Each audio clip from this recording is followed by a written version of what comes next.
Welcome to the Jazz Roundtable, brought to you by Live at Zero BPM, with your host, Grammy Award-winning percussionist and mallet player, Billy Holting.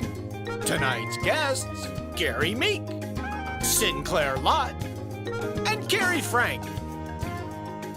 If you care to donate, click on the donate/tip jar link in the description or on our website at liveatzerobpm.com/tipjar. You can also tip on Venmo at ZeroBPM. And now, let's get to the music with your host, Billy Holting. Hey, everybody. Welcome. Tuesday night, Jazz Roundtable number 3. This is great. We're going to have a good time tonight. We have a killer lineup of guys. But before we get to that, I just remind you, we're all tip-based. So if you'd like to tip, I'm going to paste it in the chat room so you have it. It's also in the description, both on YouTube and Facebook, and I believe on Twitch as well, if we have viewers out there on Twitch. And so every little bit helps. So no amount is too small, no amount is too large. We keep saying, we got $1 million donation, we'll be set. So anyway, let's get to the guys. Let me bring them on here. And here they are. We got Mr. Gary Meek and Mr. Sinclair Lott and Gary Frank. Okay, the audience is so excited for you guys that's hard, here tonight. actually. This is going to be fun. Thank you. You know, Sinclair is our show model. He's going to demonstrate. Wait, what? Oh, that's... So, I do pre-interviews with all the guys ahead of time, and not only being great musicians, but we're trying, sometimes every week I want to come up with a topic. And we're going to kind of talk about teaching, because for a lot of musicians out there right now, especially during the pandemic when gigs dried up, so many cats turn to, teaching lessons. And it's interesting, not only what they see in students and young jazz players, but also what we find in ourselves and that sort of stuff. So we're going to talk about a lot of that stuff tonight. But one of the first things I like to do with everybody each week is, what are you working on now? And you can tell us your warm-up routine to whatever project you're working on currently. And let's start with Mr. Gary Meek. Oh, okay. Hey, everybody. What am I working on now? Well, I was just starting to tell Sinclair, I'm working on a new record. And it's more of a fusion album. It's kind of more back to my roots. It's an electric album. My last 2 albums have been straight ahead, acoustic bass, acoustic piano. And so this time I kind of went back to my fusion LA roots, and it's been a lot of fun. I have a great local band that's killing it. Michael Lent, guitar player, he's local, but he's been around a lot. And he's my co-producer, and he's doing a lot of the mixing. And so we did a live stream for my birthday, my 60th birthday, and it was a gas, and it was a lot of fun. I will put that link in the show notes. So I do show notes for these shows because these also end up on the podcast, and so there'll be a whole thing where you can find all the links to that. I'll include that as well.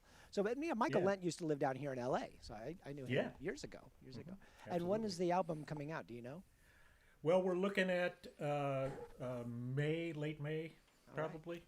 Yeah, when it's out, let me know, because any of our artists that release something new, I put it in the newsletter. So, you can go to the website, get on the newsletter. It's just right on the homepage. You click there, and you won't miss Autumn Hill Records is the name of the label. They're out of St. Louis. It's the Dave Weckl connection. Dave is going to be on there too, and nice. Tom Kennedy and Eric Marienthal, and a bunch of the cats. Dave Weckl Chick Corea Electric Band connection guys. So that's great. I was able to slide in there. Yeah, let's get back to the group here. Yeah, man. Hey, Sinclair, how about yourself? What are you working on these days? Well, I'm trying to get my first record out, and it should be out this summer. And as a matter of fact, I'm hoping to play 2 of the tunes tonight that are on that record, minus the guys, of course. I'll be playing to the tracks that they recorded with me, so that'll be a first for me. But the record will be out in the summer. It's on Blue Canoe Records. People have record companies, I guess, still. And I'll keep you posted on that. So I'm excited about that. Where is Blue Canoe located? Are they based? They're in Las Vegas. Oh, okay. Yeah, keep us posted. Again, I'll put that on the newsletter. So, well, let's check in with Mr. Gary Frank. See, what are you up to these days?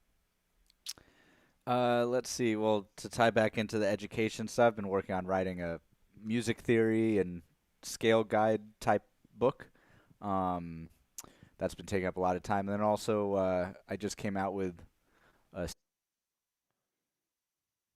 Oh, hold on. Oh, sorry, Carrie. Say that again. It was accidentally muted, weirdly muted for that.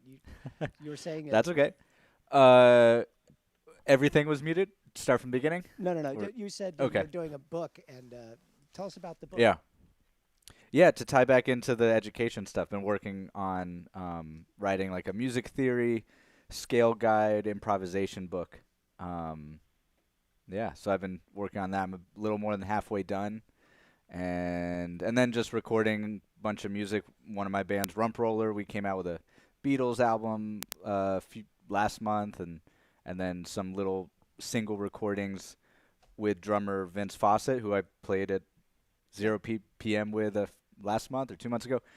We did some duo organ and drum recordings, which were really cool. One of them just came out a few days ago. Another one comes out May 1st. Nice. So, yeah, Well, we're gonna trying to get stay back- busy. I'm going to come ask you more about the book and the chord sheet because we're going to talk about that sort of thing in a little bit. But let's get the gang on here again, and I'm going to go to each one of these guys and talk a little bit about them and more in depth of what they're working on now. But let's start with Gary.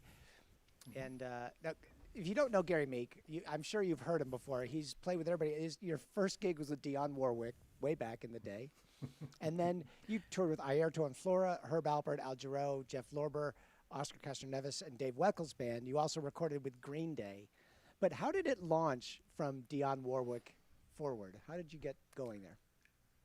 Well, I got the Dionne Warwick gig from a keyboard player named Pat Coyle, who lives in Nashville now, but he was originally from Dallas, and he was my neighbor in back of me.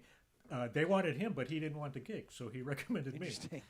And so that's how I got it. And it was perfect timing because I was really struggling, and it was a keyboard gig, second keyboards, didn't play any sax, and then from at that point I was already kind of playing the LA jazz fusion scene. I was working with Greg Karukas a lot at Le Cafe and Bon Appetit, and Mike Shapiro, my friend, brought Flora down there to see me, and that's how I got the gig with Airto and Flora. Simple as that. Wow. And then I got the gig from Dave Weckl from playing at I think I was playing with Amaro Ruiz at Lava Lee, and Steve Weingart invited Dave to come down and see me, and a couple of weeks later I got an email from him. So that's kind of how it works. Yeah, it's the change. So, but you do a lot of teaching also.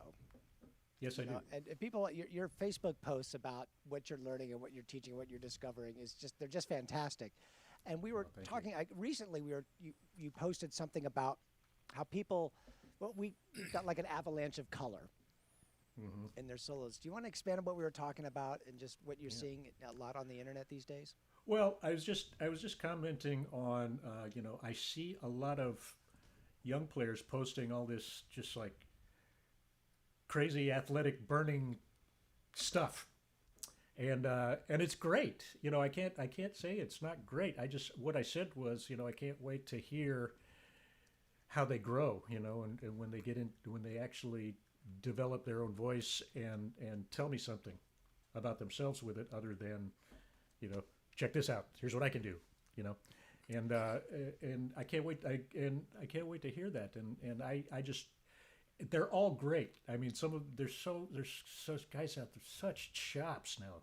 It's unbelievable, and such skill. I'm a bit hopeful that as people can get together and play together, that some of that will go. It's one thing when you're sitting in your room, and you've got a video camera on, you're trying to wow the rest of the world.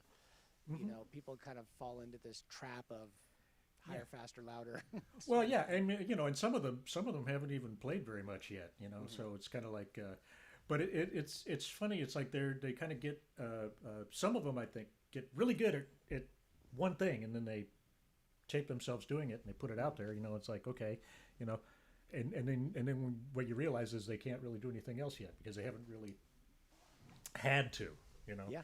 So, but all I'm saying is that eventually you learn, and I just came to the realization not that long ago, at 60 years of age, that what's important to me is what touches my heart. Is it fulfilling? You know what I mean? You know, and you know, achieving technical proficiency and achieving goals and all that stuff is important, but it's not the most important thing. Ultimately, is how you feel and how you express yourself, and sometimes it takes years to get to that point. You know? Yeah, and it did with me. yeah, and we were also talking about the use of space, or the lack of use of space, and how that freaks people out a little bit. Oh yeah, kids, man, especially. Well, even adults actually. You know, they come to a long space, and they don't know what to do. It's like deer in the headlights. You know, it's like, what do I do? You know, well, you let the time go by, and then when it's time to play again, you play.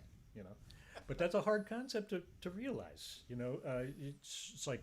There's a whole note. I'm looking at the whole note.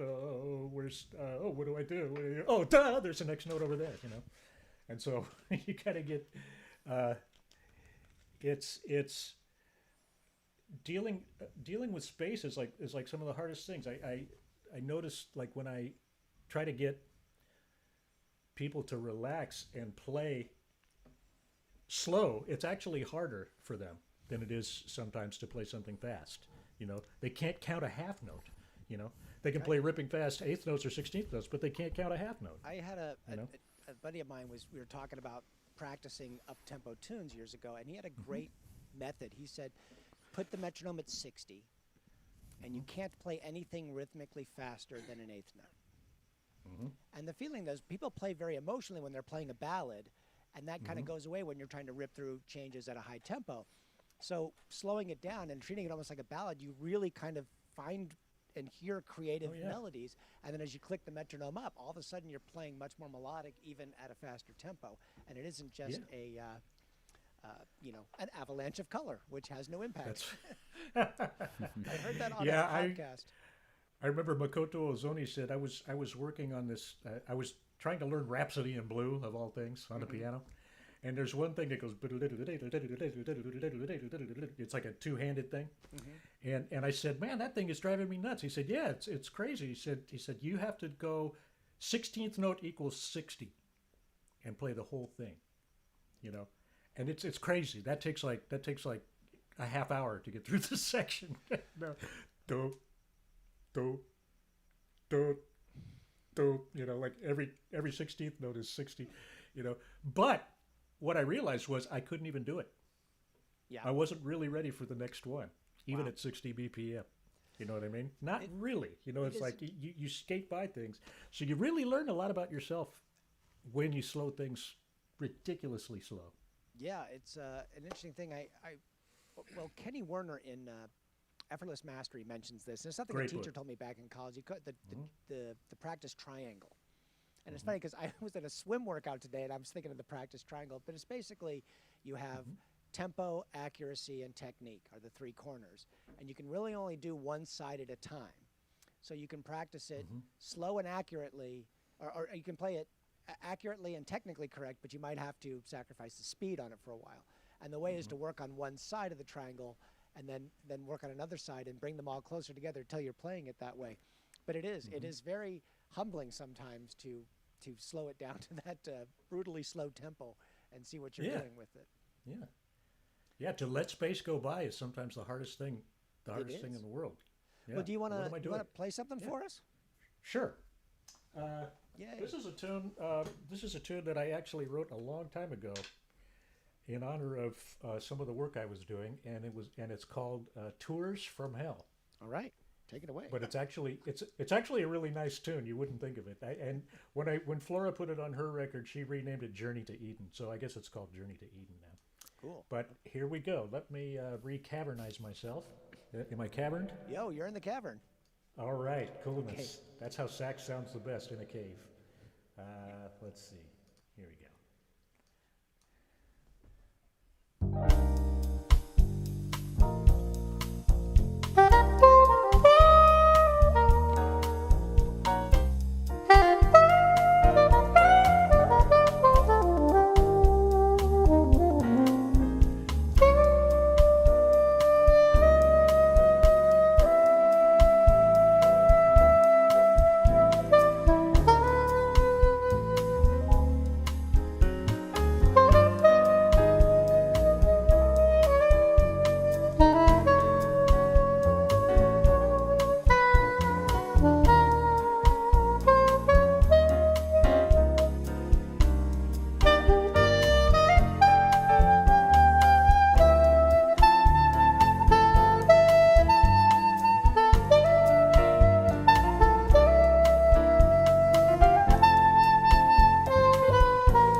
All right.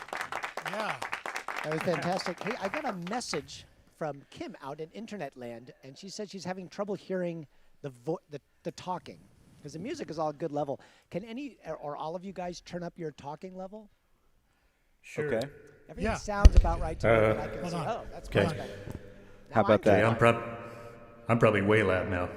But I I'm think you're okay. about right. You know, we're hitting Okay. the yellow with the Okay. music. We're not quite hitting the yellow with that. And Kim, I hope that's good. Let us know if it's not.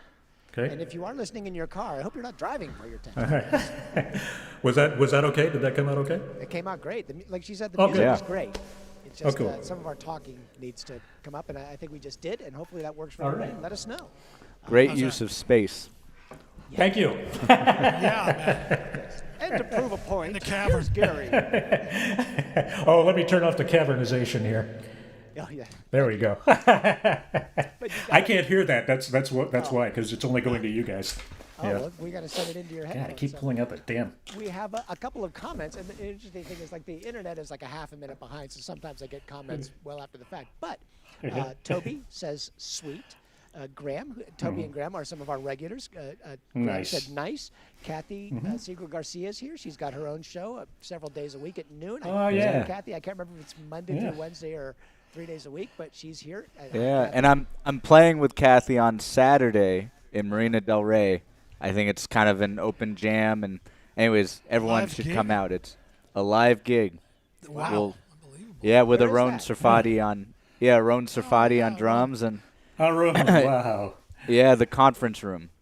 Is In he still Marina looking Del like Rey. Santa Claus, or did he shave? It's Santa Clave.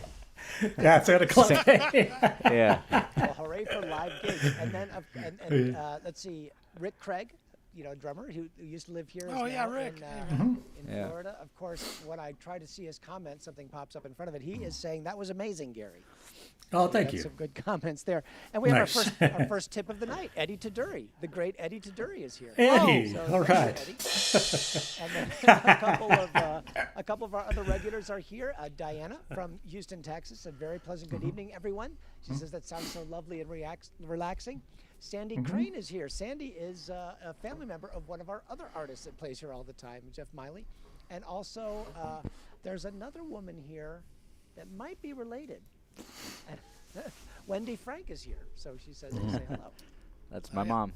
And my Oh, new cool. friend Joe is here. She says hi, Space, and she says she played a duo with Kenny Werner in New York City. She says challenging gig in the best way. So she was saying how much she loves the space. So it's kind of interesting. Cool. We talk on that. So and then I guess my level is way lower than you guys. So I'm gonna. It says I'm cranked here, but let me turn Yeah, my that's- studio down. Thanks. It's hard to Nice. sound check this unless we actually Yeah. record something to the interweb. So I appreciate To your me, help. everybody's loud. I turn everybody down, Yeah. but that's okay. I will cut that part out of the podcast because I can fix it before I release it. Which brings me a couple things. We've got a decent little crowd here. What would really help is if you go up and click like on the video, Facebook or YouTube. The more likes we get, the more people find us. Follow us if you can. Subscribe to us on YouTube. Follow us on Twitch if you're out there. But those sorts of things really help us little grassroots talk shows get up there. So, so thank you out there. And let's see. Kathy says, "Yeah, man, the gig will be fun. The conference room in Playa Vista, 6 to 9 p.m." So, very cool. Well, let's move on. I'm going to Wow, talk to live gig. Sinclair a little bit. Let me get the Sinclair magic key combination up there. There he is. Got it? There you Hey, go. Sinclair. How are you? Thanks for having me, Billy. This is really a great thing you're doing. Oh man, I The got to live say, in studio stuff too is fantastic. Sinclair I've has done been one of a those. major supporter. Yeah, he played with Bruce Foreman's trio. In fact, I got a little clip of that. Should I just go ahead and play that? Oh, is it Bruce or you have the other one? Oh no, I have you with Jeff Miley. So, Sandy. Okay, you can keep just it see your short, then we'll son get play. back to this. Let me just play this little clip here. All right.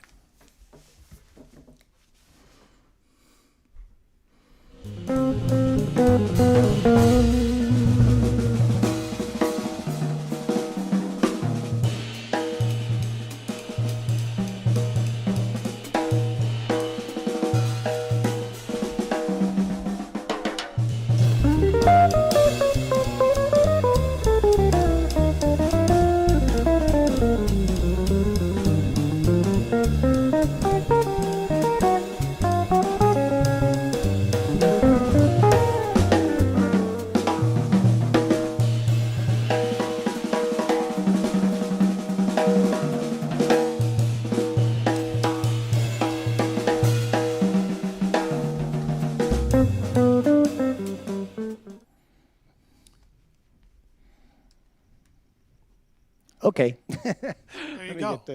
I'm busy chatting with the people while the videos are going on because I'm kind of doing everything here. So sorry about that.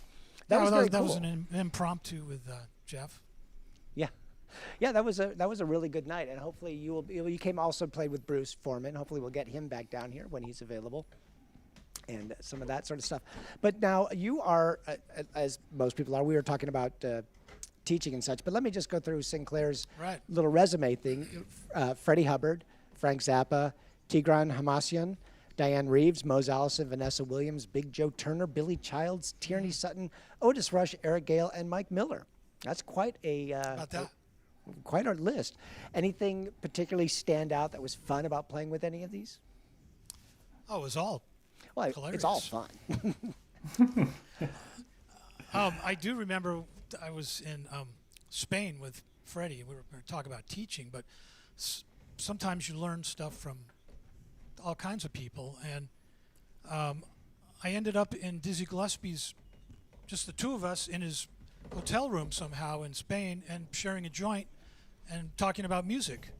And his advice to me was to think in longer phrases. Don't think in bits and pieces when you're improvising. Think the big picture and play long phrases. And then, so I got that, and we finished our joint and went shopping for a couple great. hours. It was So, I mean, unbelievable. did that influence the way, because when you play, it's super musical the way you approach the drum kit. It's so musical. And is part of that thinking about the long phrases? Yeah, think ideas and finish ideas if you can instead of little segments, you know. Right. It's a paragraph, not a Yeah, word. So that's cool. exactly. And, So I was enlightened for that moment by him. and you Never told me forget it. a story the other day about learning music with Joe LaBarbera. You want to tell us that story?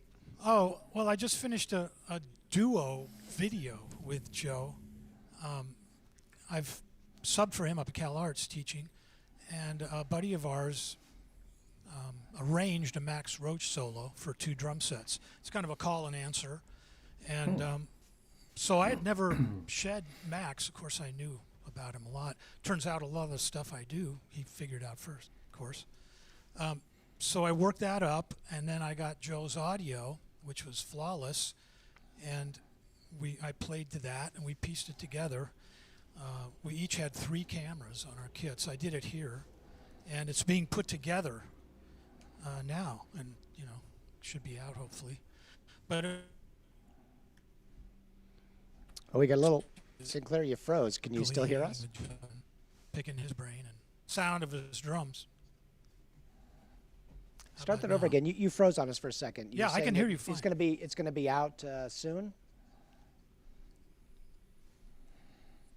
Yeah, it's the arranger is putting it together. It's a video of 2 drum set arrangement of a Max Roach solo. So it was really an honor for me to play it with Joe, and he's amazing. Oh yeah. So, Again, get me the link when it's up, and raise we'll up put to it in that. the newsletter so people can find that. I 'cause will. That Thank sounds you. really, Yeah. really interesting. And Would you then want to? getting my record going. Okay. And who's on the record? Bob Shepard is playing sax, and Tigran Hamasyan is playing piano, and a bass player named Danny McKay. And we did Oh it wow. here in town. And the song that I hope to play, I've got a couple of tunes that are both from that record, so they'll feature those guys. You want to play Along one with for me us? Playing live. Sure. Yeah. Okay. Great. Now, which one is this? You want to set it up? Let's see. What is this? This is called. What is it? Oh, Checkered Past. Yeah, that's Okay. about it.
Yeah. Yeah. Nice. Now, yeah, Sink's playing is just fantastic, but I'm even more impressed that he was able to switch cameras whilst playing. Wow. Yeah. Hold on a second. And we got a couple of great comments. Steve Durgan, he's a friend of the show. Hi, Steve. How you doing? I'm assuming Ginger's watching as well. But Steve says, you had me at in my hotel room with Dizzy. Okay, great good. stories. Whatever it takes, man. We got to keep When keep you our meet those kind of iconic people. A couple other comments. Kathy says, ooh, excellent. And Toby loves the overhead shot. So that is a good shot of the drummers. Okay, that's an experiment. Yeah, we were I started the talking about that. tune without figuring that. Yeah, we do the overhead shot of the drummers here in the studio. And to me, it's cool because most people have seen a drum set from the front, but very few people have stood and looked over the shoulder of a drummer while they're playing. So it's kind of a neat, it is a great view to see. Or suspended themselves in midair. That's right. That's right. Like, Fly them in the trapeze. You know? That'll be the new the socially distant trapeze over the drummer setup. So that would be kind of cool. We got a couple of tips. We got Brian and Andre. Andre is a regular of the show. He's been around. And Brian, thank you. I think you've been here before, Brian. The name's familiar. So Rick Craig says, very nice. This is great. Phil says Sinclair right, sure Rick. looks like a ladies' man in those FZ shots as the unknown drummer. that's right. Yeah. Are there Ladies' man. photos of you with Frank listed as unknown? Yeah, there's one. When I first got the gig, the person interviewing and taking the picture didn't know who I was. So They didn't know unknown who you was were. good. No, they didn't have a name for me, so they put unknown on it. That's good. You didn't have a bag over your head or anything, did you? Yeah, I could. Right. Yeah. All right. Hey, well, Who are you? It doesn't matter. Yeah. Frank and guys. Yeah. So, hey, Carrie, how are you? I'm good. Cool. lot And of you got good you got an music. overhead shot also. We get to see when you play, right? I do. You want me to show it now or? No, Wait. don't give it away just yet Nope, because okay. I'm going to play a Okay. clip. Kerry just played here a couple of weeks ago with his trio, and that was Vince Fawcett on drums and Nadav Peled on guitar. Really cool group. I'm gonna play a little clip of Kerry here. So if you don't know Kerry, you will in the next 48 This is great. seconds.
Yeah, man.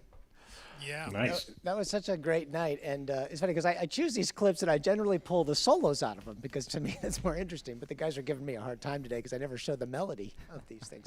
But if you want the links to all the full videos, I'll put those in the show notes. You can grab those afterwards when you come back to the site. We archive everything. This is our 46th show, all in, and. For these jazz roundtables, I do a show notes page that actually has the podcast on it. That usually it gets up by Friday because I have to do a little bit of mixing, but you can go find that there. Check out the links and go see more about these guys and that sort of thing. So this is kind of a question I want to start with Kerry, but I want to kind of ask everybody, if you're working, since you're teaching and you've got such this wealth of knowledge in you, are any of you working on books or anything like that? Kerry, you mentioned earlier that you did have the everything about scales sort of thing. Tell us some more details about that. Yeah. Well, just like I think the rest of these guys and almost every other musician right now, I've always taught, but in the last year I've really immerse myself 100% into teaching. So just kind of honed in on a lot of, or certain teaching aspects. And one of them was how I approach scales and how I use it towards composition and improvisation. And so I created this chart that just explains all of the modes and symmetric scales, which are like whole tone, half whole, all that stuff. And I explain in the chart how they are compared and differ, and then also includes like what chords work with what and all this stuff. And then I came up with an exercise to practice all of this stuff. And then when I'd explain this to students, they'd love it, or they love it, but then I noticed some of them, I'll be explaining it and I'll realize like they don't know certain things that they need to know to lead to even just knowing how to understand a basic mode or any of the other scales. So this theory book I'm halfway done with is starting from major scales, and then triads, inversions, seventh chords, inversions, extensions, slash chords, eventually all of the scales. I talk about it really in depth, and then eventually that chart and the exercises to practice it. So that's what I'm mostly working on right now. That's very cool because, one thing with musicians and jazz musicians in particular, we talk a lot about scales and how they're there mostly to just train your ear to what specific notes sound like over certain kinds of chords and that sort of thing. I know Gary and I were discussing this the other day about, Gary, why don't you talk about like, when you're instead of thinking all the different modes, you were thinking, for instance, on a C7 chord, you're thinking a C scale with a minor 7. With a flatted seventh, yeah, that's kind of it's easier for me to think of that way than an F scale, because it's just the that's the chord C7. So that's just me. I've never been a theory oriented kind of guy, and I know all my scales, obviously, but I teach them, and the reason I think we need to learn scales, at least one of the main reasons, is so we learn how to get around on our instrument. You really got to learn how to get around your instrument, because almost everything you play is based on some kind of scale, and or chord pattern or something. So if you've got all that under your fingers, then you can kind of forget about the theoretical part of it and just not get thrown around so much, by what's coming up. Yeah, and it's also an interesting thing Carrie brings up. That we discuss this with everybody. It's just this internet onslaught of people saying, "Oh, I want to learn how to do something," so they find a video on that one thing, but they haven't looked at all the steps leading up to it. And I think you can find methods online, but studying with somebody in person where they can actually hear what you're doing or hear what you're doing wrong and help correct it is a whole different bag than just trying to find spot videos of what's going on. So that's very cool. Carrie, let us know when it's out, and we'll tell the world. We'll tell the Live at Zero BPM community about it. I will. And to go back to that, it's just everything is, I personally think it's all compared to the major scale. Like, if you know the major scale in all 12 keys, you can figure anything out musically. Pretty much. And and like you said, it's C7. It's just a C major scale with a flat 7. And so I give all of my students, like, whether you're a beginner or advanced jazz piano student, you have to do your major scales in all 12 keys. I recommend doing things like go up a half step before you finish the scale. It kind of is subconsciously. Oh, that's cool. I like that. Yeah, like training your brain. These are all connected. Going from a C7 to an F, or going from an out Wayne Shorter type of tune. But if you take private lessons with me, I'll get more into it. There you go, Carrie Frank. We'll put. You can get all those links on the show notes. But it's interesting. Emil Richards, he was one of my mallet teachers, and his big thing was play every scale from the lowest note on your instrument to the highest note. Because so often you learn just one octave of it. And for playing mallets, if you play it 2, each hand gets to play each note because it switches over. But he'd say start at the lowest note, see a C scale, top and bottom. Or when you get to the bottom, immediately switch to an F, top to bottom, switch to B flat. It was an interesting way because his same thing, just like you said, is you got to know your instrument. You got to know it inside out. He had all these scale exercises that were just crazy, but the main reason was to know what the sounds were on your instrument and where they all were. So. Well, it's weird you would think when you're looking at a piano or something that every octave would be the same, but it's kind of not. It's weird. You tell somebody to take it up an octave, and they're like, whoa, where? It's like, well, the same place, up an octave, but it doesn't look the same. It doesn't feel the same. It's different.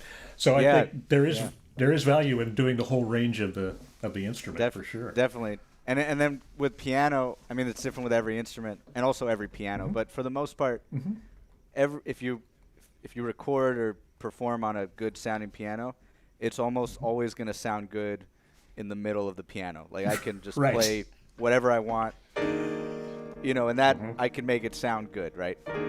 But when we go up an octave or two, that same thing doesn't sound as good. And, so that middle range it's like that sweet spot.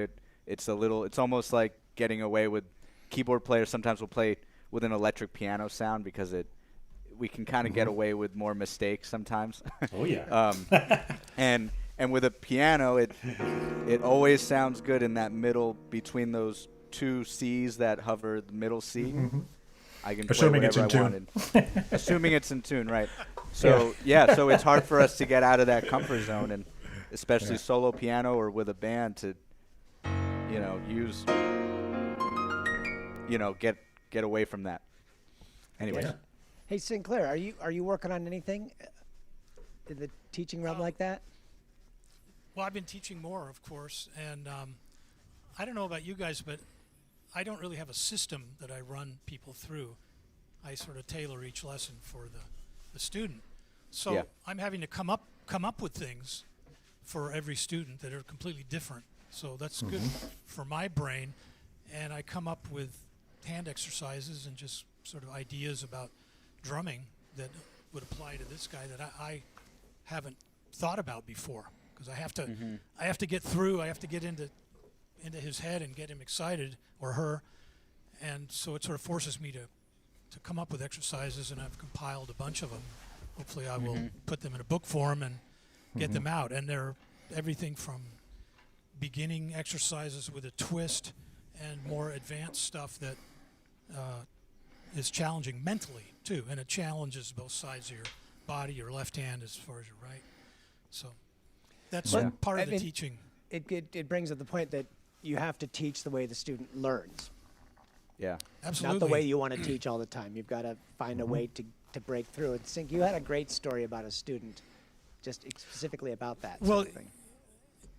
Yeah, I had this. I was teaching at USC, and I had a classically trained percussionist, just a fantastic musician, and he was going to Seoul to audition for the Seoul Symphony. And they have a Pops concert series, and he needed to brush up on his drum set work for that. So I would sit down and play something for him that I thought would be appropriate, like a rock groove or a 16th funk groove or a swing, all tempos. And I'd be playing for him, and he'd be standing next to me, and then I'd ask him to do it, and he couldn't do it. I mean, he could kind of get it, but he wasn't getting the feel and the energy behind it. And I didn't know how to get through to him because he wasn't hearing it. So by the end of the second lesson, I figured, well, he's classically trained. Let me write everything out note for note for this guy. So I did that, and I put it in front of him, and he sight read it perfectly. It was kind of an aha moment for me. It's like, wow, this is great. I can really teach him now because I know how information gets inside of his brain, and it makes sense because he was classically trained and related to the written page much more than the sound or the feel that he could hear with his ears, which is kind of what I relate to more. So that was a real eye-opener for me.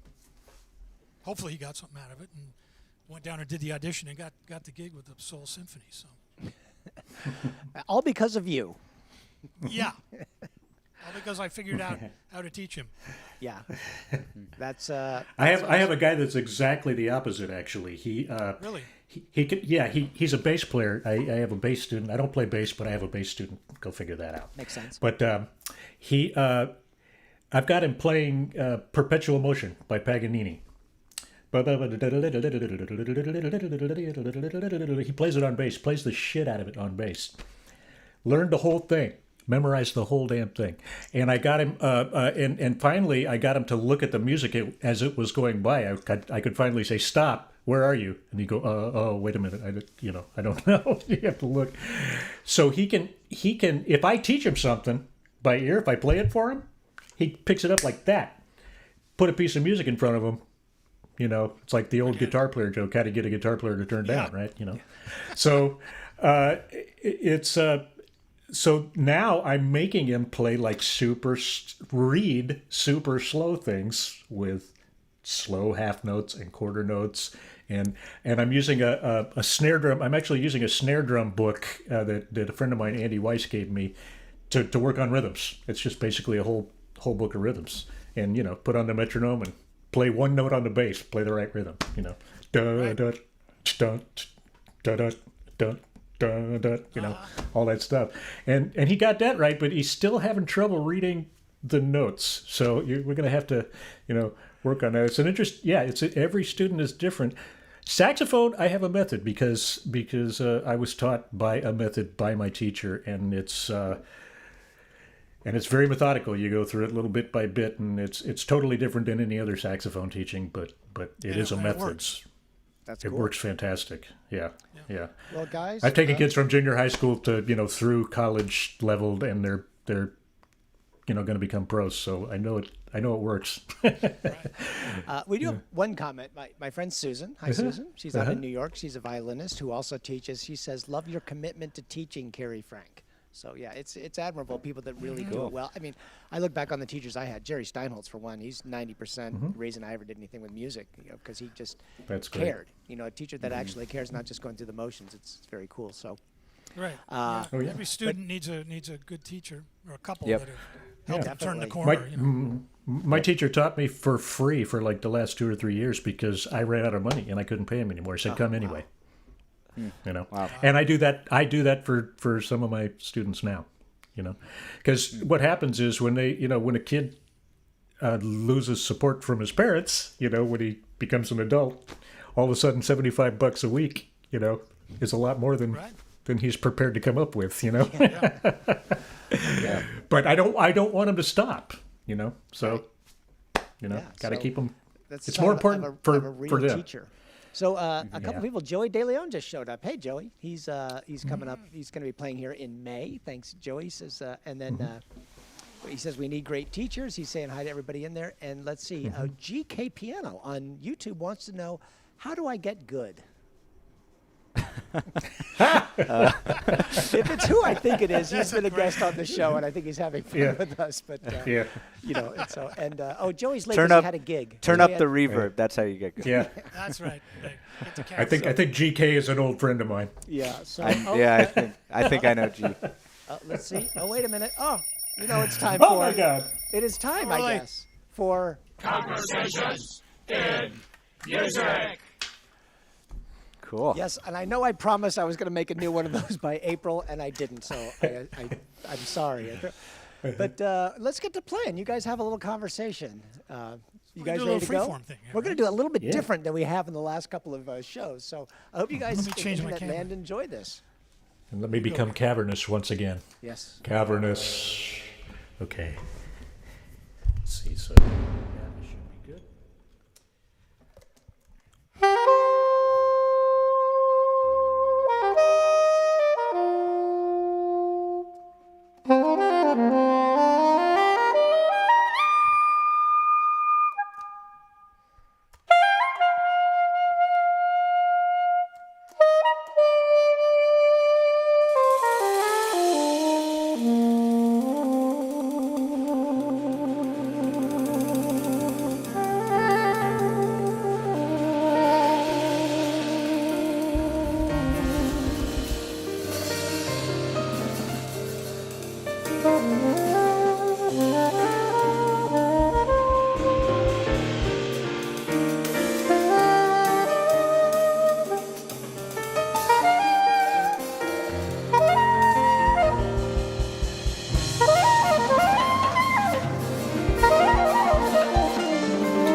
That was really cool.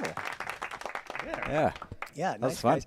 Well, we're going a little long Yeah, today guys. because we actually have a cool topic we're discussing. So I don't think anybody's going to mind if we go a little bit longer because you guys are all going to play again and that sort of stuff. Andre says, nice conversation. Phil says, hey, this is good. Graham, a different Graham, says, you guys are all great teachers and great players. Let's see. Hey, and Graham. Wendy says, Carrie's teaching methods are helpful in refreshing my old piano skills. We'll see. Nice. There's a little plug for you guys. If you want to get a hold of them and yep. take lessons, you get them, find them through the website. Just you can get, or you can send me a message and I'll just forward it to them. Happy to help everybody work in any way they can. So Wendy is applauding and Phil is clapping and so is Toby and Susan says beautiful. So, but let's get rolling along here. I want to get back to Gary if we can, which I think we can. See, look at that. And Am I there we still are. here? And I actually have a clip. Oh, I haven't played the clip yet, have I? I don't think so. Do you want to set this up and tell us who's on it and what it's about? Yeah, this is a song by Michel Colombier called "The Hope," and Flora Purin wrote the lyrics, and it's about sailors and going to sea and coming home, and their wives going to the shore and praying for them to come back, and you know, it's a really cool kind of visual, but. This features Dave Murata on the fretless bass and Flora singing. All right. Well, let me pull this video up.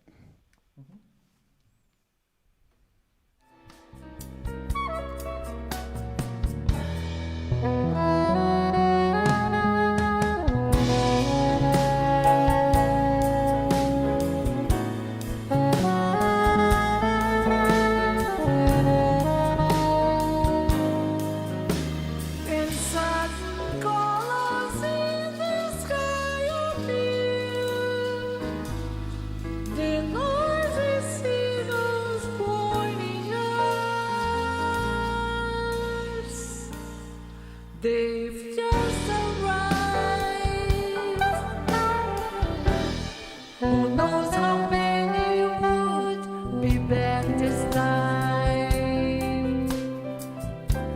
So many tales from the sea, and every sail we can see far from the beach. Yeah, Gary. It's beautiful. Thank you. Yeah, the original of that is Flora and Jaco. Oh, wow. actually playing. Yeah, and yeah, when I was just going to do it with me playing soprano, and then Flora heard it and she said, "Hey, if you want a vocalist, I'm available." And I'm like, yeah. Yeah, I'm sure you had to think about that a long time. Yeah. So she recorded it in Brazil and sent me the track. Cool. And you've already told us about the new album that's coming out, but the originals album. How long ago was that? 2018. Great album. Yeah. As soon as you Thank told you. me about it, I downloaded it and listened to it while I was out in nature. It was Yeah. perfect album. So, That Do you was wanna- that was a magical experience. do you want to play something else for us, or? I can. Well- I don't have any other tracks though. available Why don't you just because I play can- something? Sure, I can. Let's see. How about just a little chorus of a ballad or something? How about that? Perfect. Okay. Let me get. Oh, I'm still cavernized. You didn't tell me. I liked it. Okay.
Yeah, man. That was lovely. Beautiful, Gary. We had a Thanks, guys. we had a couple of comments that came in. I think this was about the previous piece with Flora, but Eddie Taduri says, "God, that was beautiful." It really thanks, was. And so was your. We'll get comments in about a minute now on what you just played, which is awesome. But let's see. I'm going to go back to some other comments that came in. Phil said he was at that 1980 concert, Sinclair, the tour, 1980 tour. Wow. So you may have seen you. Phil's one of our regulars. He's up in Ontario, Canada, and he's up there. But Wow. Joyce Hi, is Phil. clapping now. Toby's clapping for Gary. And then Matt Finders says, he just tipped. Thank you, Matt. That was very generous of you. He says he All just right, Matt. recorded with Sinclair at Tally's studio. Matt's a great arranger, player. Oh, cool. Bass Well, hi, player. Matt. Nice to meet you. And thanks Super for talent. coming by. Wendy Frank says that was so pretty. So, but let's get on. Sing, did you want to play something else? You got another tune for us? Sure, I got another one. It's a tune, a little blues I wrote called "Shout Out." And shout out to everybody out there, and to Billy for having us all. Thank Let me you. Get the camera going. There we go.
I put the laughter button right next to the applause button.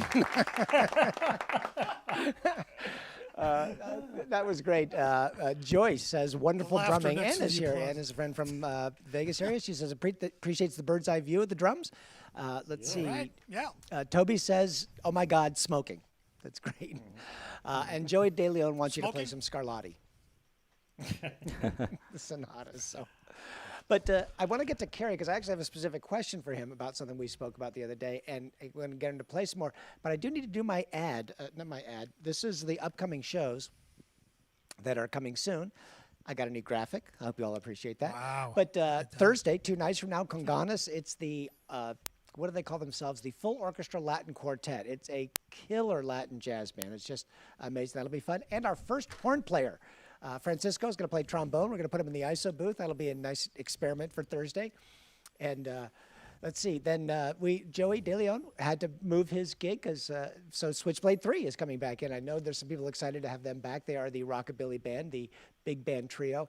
And then the next Jazz Roundtable is just one-on-one with me and Ron Jones. Ron Jones is iconic in Los Angeles with his arranging and composing and his bands and just everything. He's just got so much to talk about. So, and then following that is Jeff Miley, Tim Landers, and Herman Matthews coming in as a trio.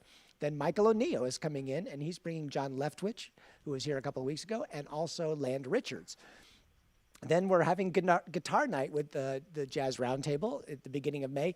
And Pat Kelly is your West Coast representative, Joe Robinson from Nashville, and Vinny Reniolo from New York. It's going to be just amazing. They're all just three beautifully, wonderful players and all different enough that I think you'll enjoy it. And then my birthday party, my birthday trio with Larry Steen and Chris Wabich. All right. And then Nice. May is already pretty full. I couldn't fit everybody up there, but I can look here and say Paul Perez is coming in. He's got a great band, Toshi Yanagi, Ernest Tibbs, and Mitch Foreman. And then Jazz Roundtable number 6, we get Don Peak and Don Randy from the Wrecking Crew coming in. I think we're just going to tell stories for like 12 hours. That should be a blast.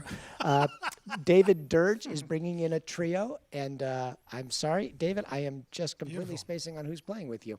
It's Quinn Johnson is playing keyboards. And I'm sorry. Oh, Kevin Axe is playing bass. That's right.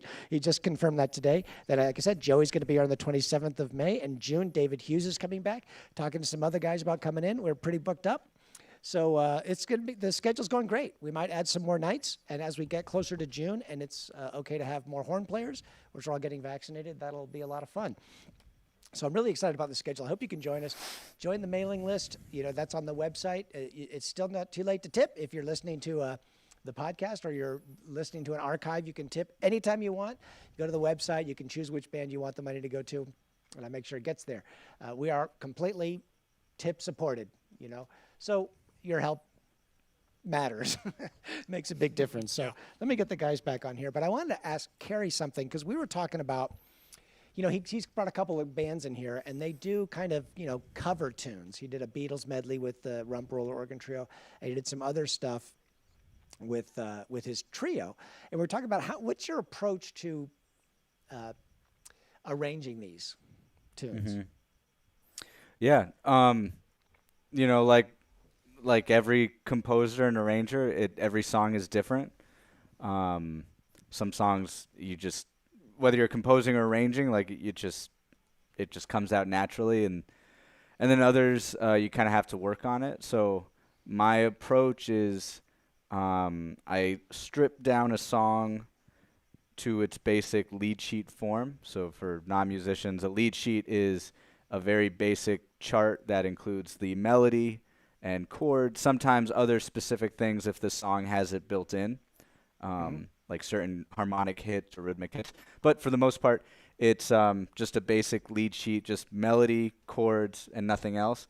And all those great American songbook songs and Beatles tunes and Paul Simon, Paul McCartney, Billy Joel, like all the great songwriters, we can strip their songs down to that, and that alone will be an amazing, very pretty, like for example,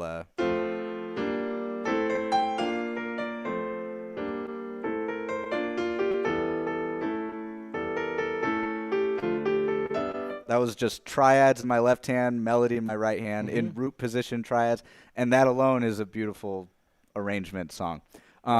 So when we strip it down to its bare minimum, and then we can kind of start from scratch and turn it into an arrangement. And sometimes I like to think about what is a characteristic about this song that makes it, unusual or cool or different, and let's either over exaggerate that or under exaggerate that and focus on something else. And that's kind of how my approach. Yeah, and I want to apologize, Carrie, because we were with you before and we played your video and I didn't let you play a song. But it's that's interesting. I okay. said, if That's you okay. don't know Carrie, you'll know him now. Eddie Taduri, he did chime in and said, yeah, I know who he is now. So that's great. So why don't you play something for us? Cool. All right, I'll play. I was gonna do another jazz standard, but everyone else has been doing originals, so I'll do another. I'll do one of my originals. Everything is technically an original, but this is one of mine. Okay. This is called Recovery. Oh, let me change cameras. And here we go.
Yeah, Carrie. Nice.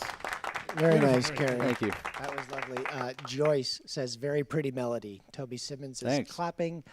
And Joey DeLeon says, Sinclair, that was slamming. It's all in the Thank you, timing. Joey. Appreciate that, man. It is fun to see cats that have been on the show before, and because Joey did the last Jazz Roundtable, and that was amazing. It's fun to see those guys. It's fun to see the support from the jazz community in LA. And I think I'm just, instead of billing this as an hour-long show, I'm just going to say hour and a half from now on, because we always go over the hour, and there's always so much left to do and left to talk about. But I did get a question. Somebody actually filled out the questionnaire form. They did it a month ago, and I missed it.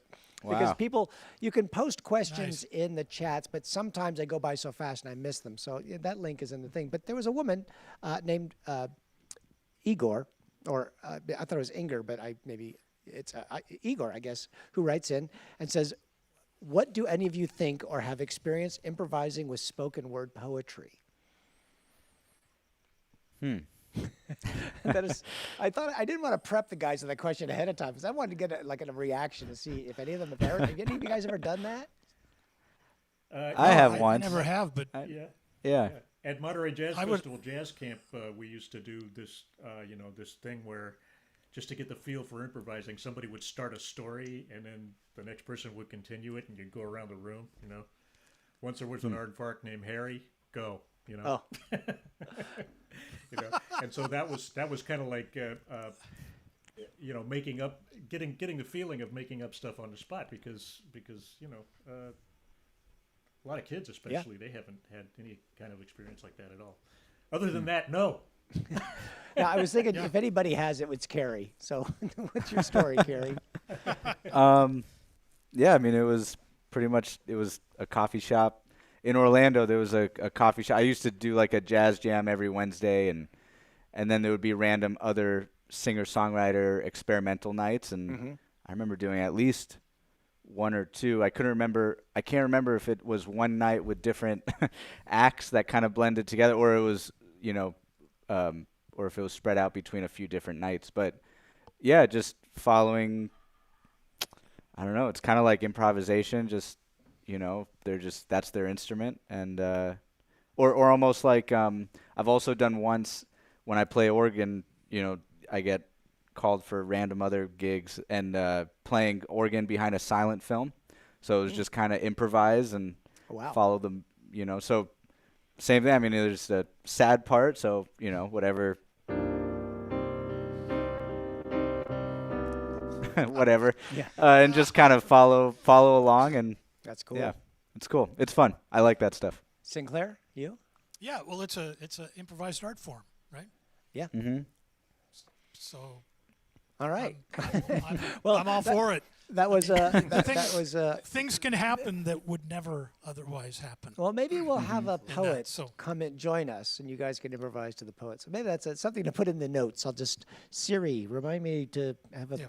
Anyway, so In I think studio. Yeah, good. we're gonna wrap it up Good here, question. unless anybody else has something they want to add to the discussion.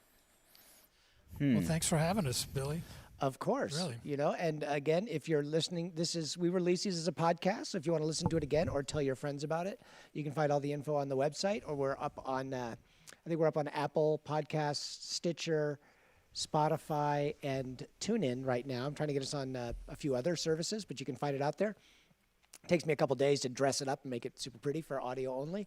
And I actually edit out all the shout outs because that doesn't really relate to people who are just listening if I'm reading comments. But, so I condense it a little bit, but it's all this and the playing is there and that sort of thing. So I would love it if you could sign up for that. Just, even if you never listen to it, just subscribe because that helps us do things.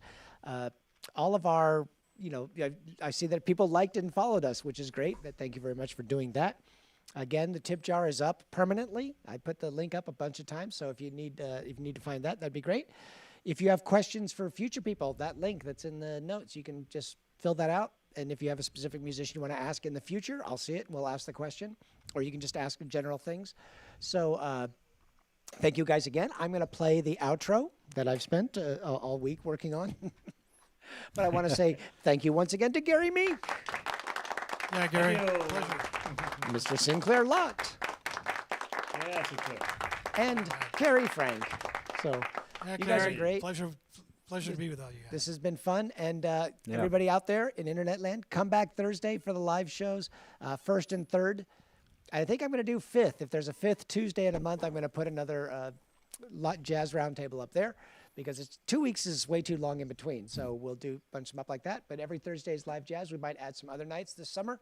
Might do some outdoor concerts, waiting to see what happens here in LA. But thank you very much. Last comment, Wendy says soulful. That's for you, Carrie.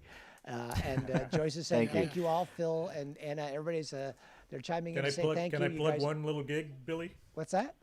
Can I plug one? Oh, little please gig? do. I'm playing with Bruce Foreman, actually, a duo at Kawumba. Oh, man. Yeah, so that's going to be fun. That's coming up. Is that in Santa Cruz, Gary? Yeah, it is. We both live what a up great here, duo. so it's only 45 minutes for us. But it's going to be streamed, not live. It'll be recorded and then played. Probably they do like a Mondays at Kawumba kind of thing, and you can find it on their jazz site. Nice. Their website. Yeah. So Yeah. just want to let you And guys know about that because, go Yeah. ahead. And also, Saturday I'm doing the thing with Kathy and Aaron. That should be a lot of fun. Yeah, and any musicians in LA or the West Side or come and I think we're doing like open jam kind of thing, and then Sunday night playing with Brad Rebuchin. I don't know who else is in the band, but we're playing Sunday night at it's either Michael's or Michelle's on Riverside in Toluca Lake. Oh, very cool. Sunday evening, 5 to 8. Really? It's opening? Is that a regular standing? I think I think so. We've done it a few times. So. Or 25% allowed. Well, they have an outdoor patio. It's outdoors, so Okay. yeah. Okay. I might come Yeah, by not on Saturday. inside. I'm helping a friend with their live stream on Saturday, but if I can sneak out of there early enough, I will come by and hang. Oh yeah, come bring your vibes. Yeah, I have them in the car all the time, basically. Anyways. Yeah. I'll have my B3. So. Okay. Okay. Sinclair, you got any gigs you want to tell us about? Well, nothing coming up. I mean, I hate to say it, but I mean, this has been such a great venue, Billy, and Thank you. Yeah. thanks. It's a been a lot. blast, Absolutely. and we're going strong. Man, I wish I keep was at it. down there. I would gladly come in if I was down there. Well, if you're I wish ever I was. planning a trip down here, Gary, just let me know. I certainly will. Slot you right in. I'll kick people out to have you play here. These guys have all been so generous with their time in support from the beginning of this whole endeavor, so I can't say thank you enough. But I think it's time. I think we've had enough here. So let's see, opening, upcoming, and here is the outro. We'll see you guys all Thursday. All right. Bye, everybody. All right. Thanks for joining us at Live at Zero BPM. These videos we archived on YouTube and Facebook, so tell your friends. These Jazz Roundtable shows will also be released as a podcast, so please subscribe. Coming up on Thursday, April 8th, it's Congamas featuring Christian Moraga, Francisco Torres, Fermin Cifontes, and Renee Camacho. Showtime, 7 to 8 p.m. Pacific Standard Time. And as always, it's free, though donations are greatly appreciated. Go to liveatzerobpm.com for details and to sign up for our mailing list. Also, find us on Facebook, Twitter, and Instagram. See you soon.